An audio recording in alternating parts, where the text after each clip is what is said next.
Hey, Zach, welcome to the show.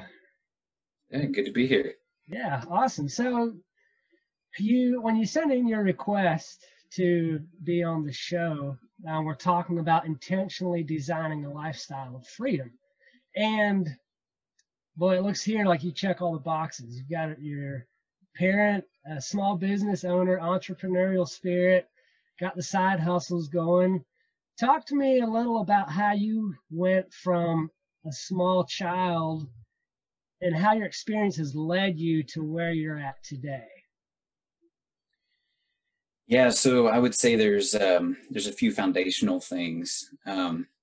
Growing up, I grew up in a family where my dad was business minded. He owned his own business, and he was very intentional about teaching us how he did things, not only from an ethical standpoint and that sort of thing, but just teaching us hard work. And probably the number one thing that he taught us, probably without even necessarily knowing it, was how to problem solve. And I feel like if somebody is able to break down a problem, then there's a huge opportunity for doing a lot of their own thing. And that's kind of freeing in and of itself, just mentally being able to do that, to look at something and be able to figure it out, even with not a whole lot of knowledge to start with. Of course, the more knowledge we build, the easier that is. And that's always a very important part of the process, to build that knowledge. But going throughout high school, I would say was when I really started to maybe build that discipline a little bit more, and that's very freeing, to actually be a little more disciplined with my time and effort. And so I started to develop, probably more in about my 15, 16-year-old self, which is actually right around the time I met you for the first time. Yeah. I started to travel a little bit more. I think travel is very important. It's not a must, but it's good experience, and so that played into it as well. Yeah. And those experiences build us up and give us a new outlook on life and the world in general. Yeah. Oh yeah, definitely. Yeah. And I started to realize very quickly how important it is to have friends in a lot of places, develop good relationships. Contacts are just so helpful, for advice or needs. It's a really good thing to do. So that was part of the early stages for me. Just, I guess from there, it just comes down to grit and moving forward on ideas, having ideas and going forward. Absolutely. That's cool. You said a lot there that we can unpack. We could go a lot of different ways from that, but you said something that really sparked my attention, and a lot of people don't really get that, is building contacts. Oh yeah. And for some people that flows a lot easier. It depends a lot on our personality type. How did you develop that skill, or is that something that kind of comes naturally for you, is creating a contact and building friendships that last? Yeah, I don't know if I would attribute it all to my personality, but I think it does play in dramatically. That being said, I do hear a lot of people kind of shy away from development simply because they say their personality doesn't really jive with that. And I'm not a big fan of that, because I think that you can develop your weaknesses to become strengths. But absolutely. I mean, I've always been a relatively outgoing person, which has sometimes been beneficial, but needs to be guided, because I definitely had my shares of, and still do sometimes, of sticking your foot in your mouth type things when you're trying to build relationships, or you just kind of jump ahead too quick. But overall, I'm a big fan of action, and I like somebody to move ahead with energy and confidence. And I would prefer to see that with a few mistakes along the way, I think, than just not trying at all. Which, some of the things that I do, or the ways that I try to move forward with business and life, is not necessarily the only way or the right way. It's going to be different from person to person, I bet. Yeah, absolutely. So I imagine that kind of helped you out along your journey. You talked a lot about you've developed side hustles along the way. How have those relationships helped you go into some of those side hustles and seek out the problems that you talked about, problem solving earlier, and look for solutions in that? How did those two tie in together for you at a young age? Yeah, at a pretty young age, some of the relationships that kind of maybe sprung me into some of the things that I've developed into business now. One of the key relationships was when my oldest sister started dating for the first time, and she ended up getting married. So my brother-in-law, Kyle, is a very wise person, but he's got he helped me to develop a wide working knowledge, like to continue to pursue, to learn things. And I enjoy learning, but there's a step that can be taken from just learning and enjoying learning, but actually loving the process of learning. And so he was a great example to me in that, and he's what got me started kind of into the computer side of things, where I started to having an interest in computers. And I had flashes of that, but he kind of pulled me in and was interested in sharing more about computers with me. So that got me kind of started learning about computers. And so he was pretty pivotal actually in some of the early things, and also just his encouragement to me. I mean, I remember him saying at 16, 17 years old, he's like, oh, within 5 years, you're probably going to own your own business. No problem. You know, things like that for a young guy are very encouraging. And he meant it. It wasn't just something like that. He was making you feel good.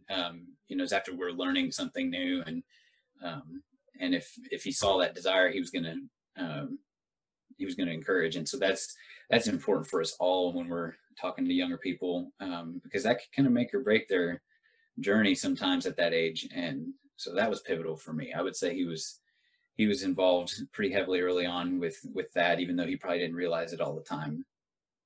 So that was an important contact.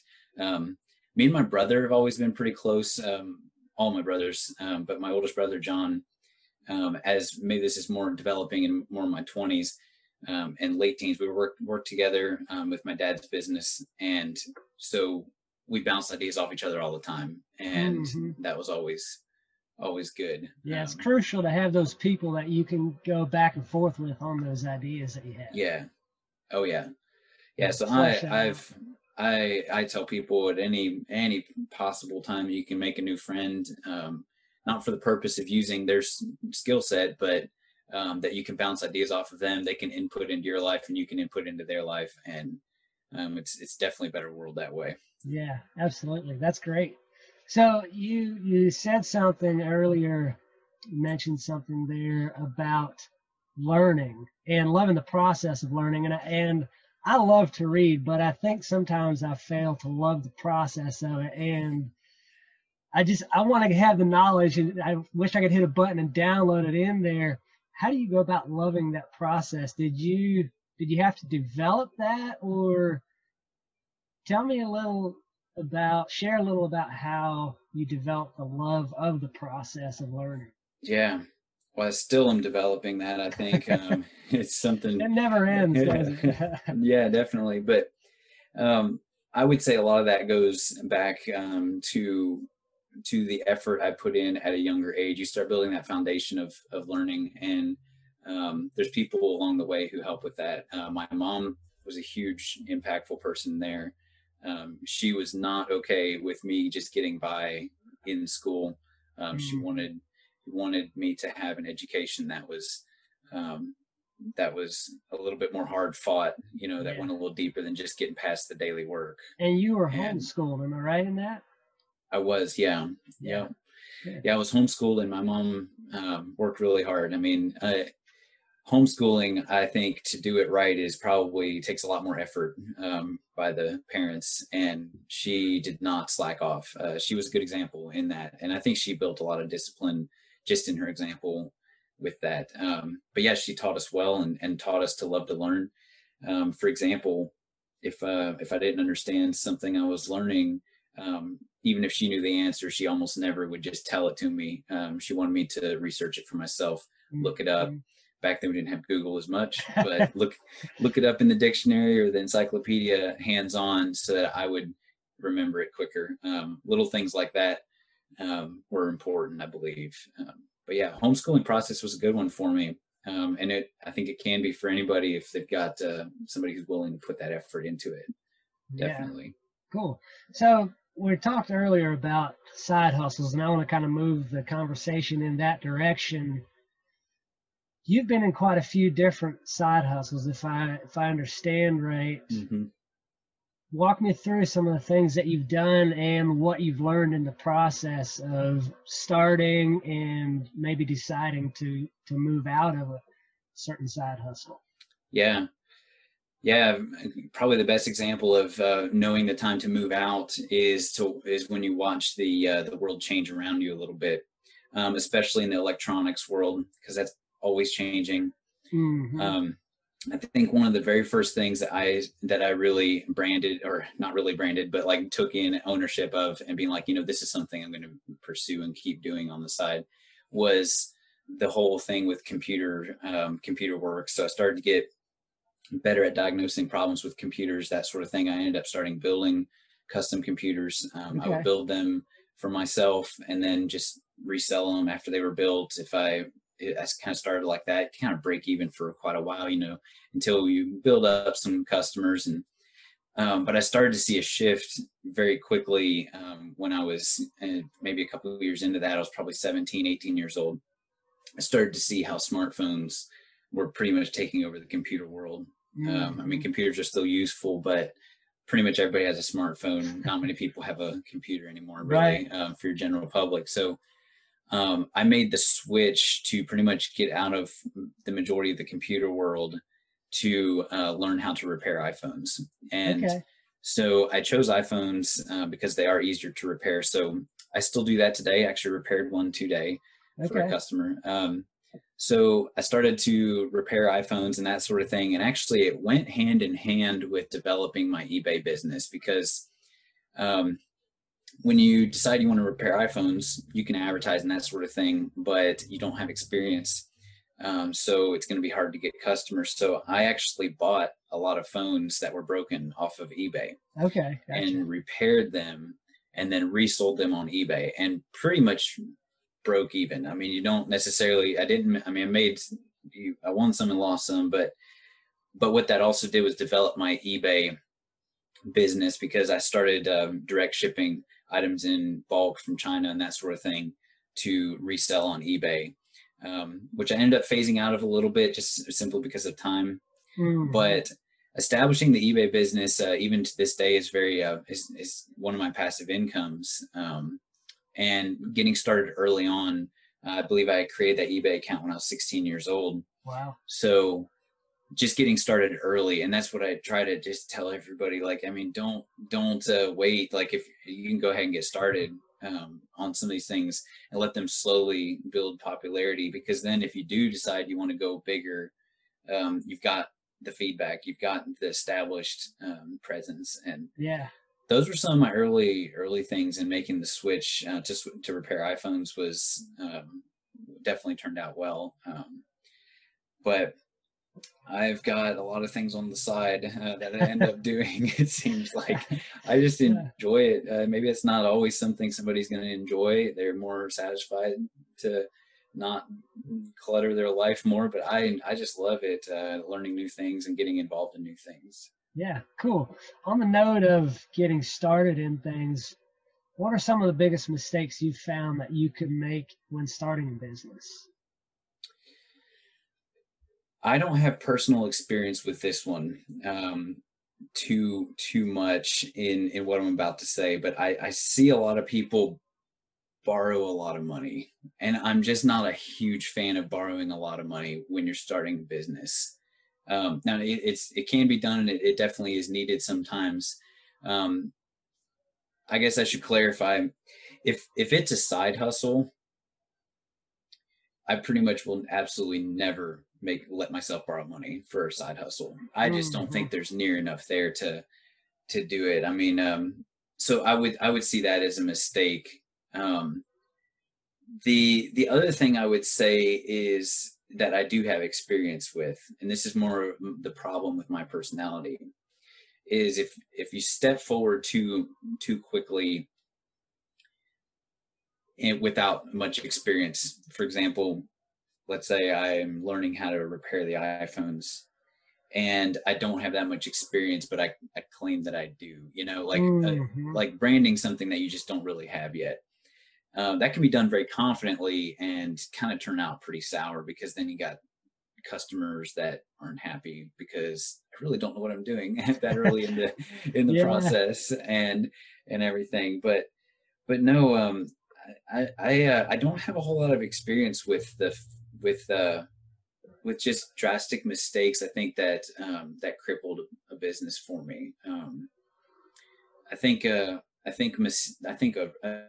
really huge mistake that I've definitely done before, sometimes they've turned out bad, sometimes they've turned out okay, is just moving forward without much advice either.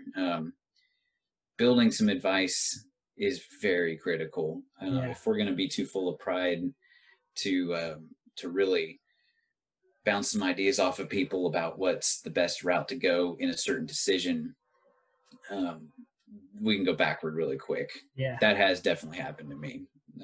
Thankfully, it hasn't hurt too bad from time to time, but sometimes it has, and that's very important to ask advice.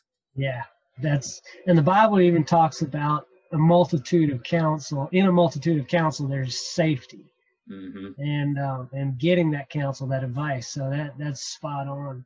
What are some of the most valuable or important things to you in business? Okay, I'm sorry, could you repeat that question? Yeah, what are some of the most valuable things to you in business? Yeah, to me, what I enjoy the most, what really gives me the satisfaction probably, is just being able to solve somebody else's problem that they are nervous about or they don't understand, and they're coming to me for whatever I have to offer in whatever it might be.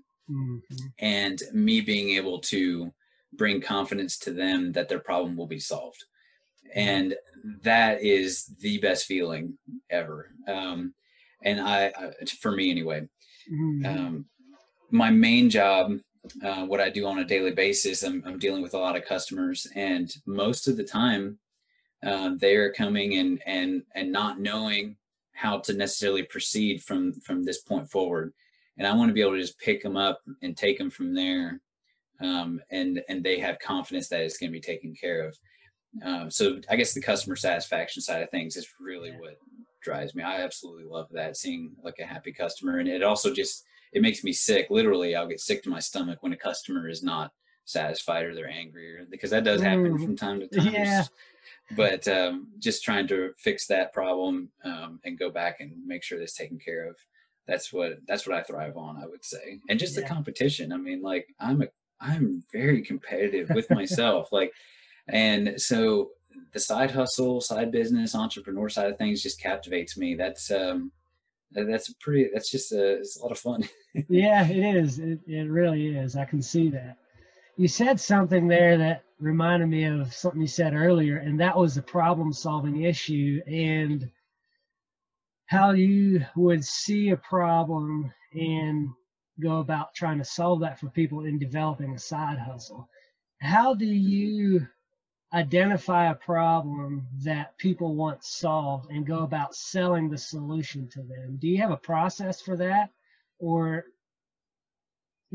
kind of talk me through that a little bit. If you were to give a young kid a piece of advice on looking for a problem and selling the solution, what piece of advice would you give there? Yeah, it's a matter of scale, because you can start on really small things, which is important, and then move on to bigger things. Advice to younger people, I usually tell them 100% do what you enjoy. So the side hustle thing should not be like, just like doing something that maybe makes you a little bit extra money, but you hate it or something like that would just be terrible. I think it's very important to do something you enjoy and something that you have knowledge in and that you're good at. And pretty much everybody has something like that. Usually it develops from a hobby, actually. Yeah. And there might not be just a whole lot of money in it, but it can be something that can be a side hustle. Searching for problems to solve. I don't know that I'm that good at searching out those things. But I will say most of the time, those issues present themselves to a person, and they miss that they're presented to them. Whether or not they're going to put forth the effort to be like, hey, this is something that is a need. Am I going to pursue figuring out a way to help in this case or another case or whatever? And right. So currently, the housing market is really strong right now. There's a large shortage of homes in the Southeast area. And so I started to take a look at that, and that need is really presenting itself. I'm seeing the real estate market go up like crazy in our area. And that's what kind of prompted me to partner up with my youngest brother, Austin. We built a spec house last year. Okay. Sold it before it was even finished. But, we wouldn't have ventured out and done that necessarily if the market wasn't strong. And so that's a bigger scale thing, but that started in smaller ways where somebody has a problem, you want to try to find the solution, and then confidently moving forward with it. Mm-hmm. Absolutely. Now, you sound pretty busy. How do you make time to make sure that you have time for your family? Because I see you're a father. Yep. And just to relax and do things that aren't side hustles or entrepreneurial, bringing in that income and I guess competing with yourself. Do you ever get out of competition mode and just relax? It's something that I've gotten, I've caught myself in before, like where I maybe was looking back, reflecting on a week or a day or a month, and been like, I need to take more time here or there for whatever it may be, family or anything. And so I think it's important to be pretty transparent with ourselves, listen to the voices around us. It's a busy time of life right now. We're building our new house as well. Good. So that adds some extra time, but I try to set a few things aside. I try to have a few evenings a week, that I'm home for sure. And I'm typically home in the evenings.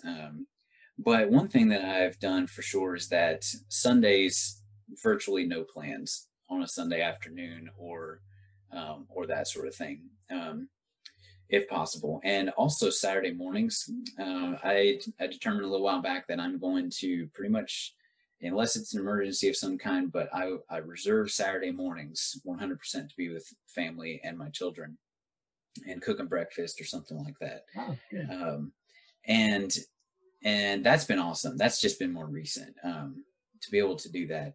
And the other thing is, I put my Bluetooth away when I get home from work, and I pretty much will not answer my phone unless it's a friend calling or something like that. I've changed. I used to answer my phone at all times, no matter what, pretty much. But it's not worth doing that. I mean, because I really can't do a whole lot for that person anyway if it's after hours. So a lot of people do call after hours because that's when they're not at work. Yeah, but they can leave a voicemail. Just being okay with that has really made things a little more free for my time, I would say. But yeah, I got a lot going right now. I love it. Yeah, that's great. That's great. So do you have a system for managing that time, or how do you go about that? Are you a fly by the seat of your pants person, or do you set your schedule weeks in advance? I know there's a great divide in how different people go about that. Where do you find yourself on that spectrum? I'm a big fan of scheduling. The danger for me with my side hustles, my businesses on the side, the major danger for me, and it also spills over into family as well, is that I schedule all day during work because I'm a truss designer full time, and So I'm working with a lot of scheduling with a lot of jobs that we have with our commercial company that I help manage with that my dad owns. So it's my full-time job. Part of my job description is scheduling and dispatch for 2 drivers, storage building delivery company that we started recently, and truss deliveries. And I mean, we're doing 25 to 30,000 board feet of processed lumber a week. And so we have a lot of delivery schedules, customers I'm calling, jobs I'm pricing. So basically all day, every day, I'm doing so much scheduling, and that is pretty rigid. I mean, we've got scheduling software that books, I mean, typically 7-8 weeks in advance is typically where we're at there. So the difficulty then is coming home and being sick of scheduling all day. And so and then not really wanting to put the effort into scheduling family things, church things, that sort of thing, because I'm tired of scheduling by the time I get home. So that's a danger that I would say is probably one of my bigger weaknesses. So I am not necessarily fly by the seat of my pants, I would say, with my side hustle type things. I do like structure, but I don't really have much of a schedule app or anything like that I use. I rely on my brain for a lot of it. That works fairly well for me. It might not be for everybody. I'm kind of jealous of the people who can schedule really well. I do try to be somewhat organized. I also do a lot of messaging and texting. I try not to schedule much over the phone, actually, because I don't have as much of a written record of it. Yeah. Definitely helps. It does. So I have 3 questions for you as we end this. The first one is, what piece of advice would you give your 18-year-old self to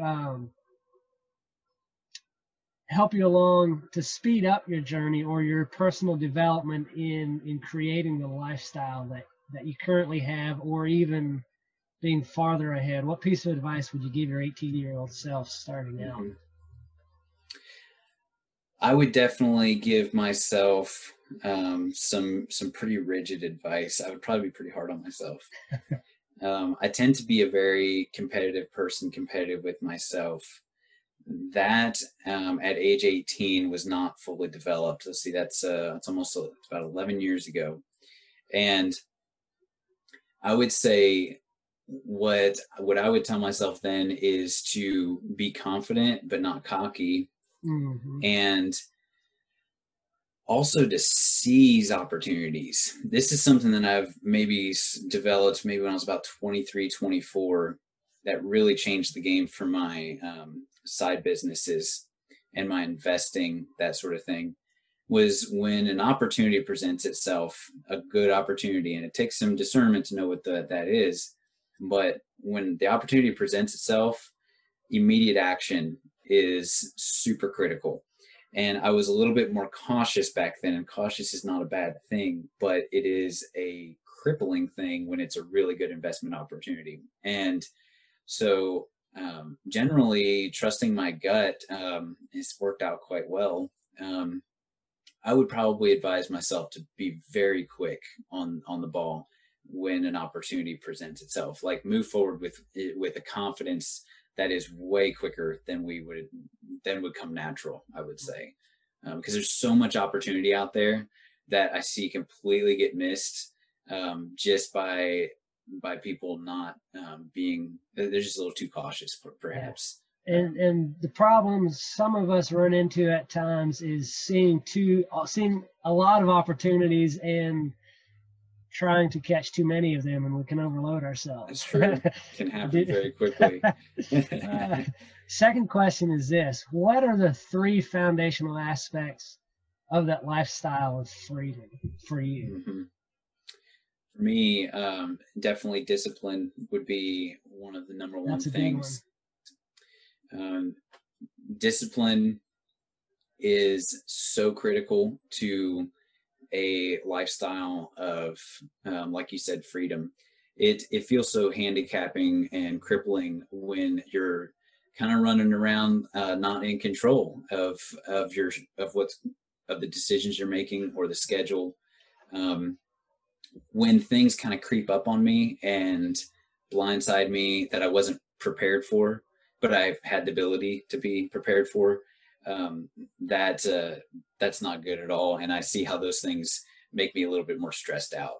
Mm. And so it's amazing that people can handle, actually they can handle way more what we think of as stress than they would give themselves credit for if it's managed properly, I believe. Right. And it'll turn into stress if it's kind of an undisciplined lifestyle that you're living. So that would be probably one of the high up things for me. Also action, which kind of falls in place with discipline. But I follow some advice sometimes from some entrepreneurs that are very successful. And one of them says, such a great quote. He said, action's so important. He said, you can't read about push-ups. You just, you have to just strike forward. You gotta go, and you gotta move forward with quick action. And that takes work. I mean, this whole idea that businesses and success just falls in your lap is usually baloney, I think. Those people put forth work typically if they're there. Not always the case, but pretty much always. It takes effort. Yes, it does. Yeah, another thing, the third thing I would say in a feeling free, I do think financial freedom plays into it. I don't like debt. I don't want to be buried in debt. I do think that is very important. But I see some very successful financial people that just relatively have miserable lives sometimes. And it usually boils down to their spiritual life, I would say. So there's a good mix of both. You don't have to be broke to have your spiritual life correct. But you're going to be miserable if you're wealthy and you don't have your spiritual life correct. Absolutely. So that's great. I think that's, humbling ourselves before Christ is ultimately the number one thing that's going to bring us kind of that freeing foundation to build off of, because that relieves a lot of stress when it comes to family as well. And that's definitely number one. That's great. I like that. Last question. When you get to your last day on earth and say everything else is taken away from you, what one thing would you like to be left behind to be remembered by? Mm-hmm. Well, that's a loaded question. I would say I would maybe just share a quick story about that. So I do have quite a few irons in the fire. I stay quite busy, but no matter how busy I become or successful I become or popular or not popular, you name it, I don't want to ever let time given to others fall by the wayside. I've got a friend of mine who is an extremely busy guy. He basically took a farming company that provides farming equipment and builds farming buildings and that sort of thing. He basically took it from a relatively large business, but through his management, it's a multi-million-dollar company. And he's pretty much built it. And he has many, many, many employees under him. So he's a very, very busy guy, but he's very good with electrical work. So that's one thing that he does on the side a little bit, and he understands that sort of thing. So when I was engaged in remodeling our house here, it needed some electrical work bad. And I'm pretty terrible with electrical work. It's something that I really want to get better at. But I was working late nights trying to get the house finished for my wedding day and able to move in. And I had an electrical problem that I could not figure out. And I didn't really know any electricians except this friend of mine. And I knew he was very, very busy. And I called him and I said, listen, I mean, in the middle of a Saturday, I believe, Saturday afternoon, I said, listen, I'm sorry to bother you. I know you're very busy, but I have this electrical problem that I can't figure out. Is there any way that you could come take a look at it? And he said, hey, you know what? I'm going to finish up this meeting and I know you need some help. He's like, I'll be there in 15 minutes. And I was like, thank you so much. And, him taking that time will never be forgotten. I couldn't, that's invaluable, like what he did. And I want to be known, as a successful person. I think we all do, but that doesn't really hold a candle to that type of effort, for free. He came out and fixed my wiring problem. That's what I want to be known for, is that somebody's willing to use the things that they've learned, in whatever it may be, to put forth that time and effort to help somebody when they're in a time of need. And I'm still definitely learning that. But I just remember how much that meant to me that he did that. And when his schedule really didn't allow it, I know he had plenty of other things that he could be doing. And that's kind of what I would like people to remember from me, is that, he had a lot of irons in the fire, but he was willing and quick to use his things that he's learned, some of the things that he has the ability to do to help other people when they need it. Yeah, the relationships we build are crucial. That's crucial to a good life and that lifestyle of freedom like we talked about. Yeah, definitely. But that's the end of what the questions that I have for you. Is there anything else you'd like to share or something you'd like to plug before we go? Not necessarily, just that I'm a relatively optimistic guy most of the time. And positive versus negative is so important in the world today. There's a lot of negativity. You can find negativity pretty quickly. And you can find a lot of angry and mean pretty quickly, and especially in the business world, especially maybe to younger guys who are getting into the business world. You're going to find that is pretty cutthroat a lot of the time. And don't let that discourage you. But kindness is so underrated, man. Kindness is very, very important. Being and empathy toward other people, so important towards your employees. Just being kind to them. And I manage and work with a lot of people. Probably the number one thing that makes people super fun and super helpful to be around, it's just that they treat each other with respect and they're kind to each other. And you can build a big business really one of two ways. You can treat people like pawns, or treat them like they're your brothers, and that's pretty much the way that it needs to be. Still learning that, but that's what I would like to become, definitely, and continue to encourage all the young guys to develop that. Be kind to people around you. It's a great piece of advice. Oh yeah. Thank you for joining me today, Zach. It's been a great conversation. Hey, appreciate it. Thanks for having me.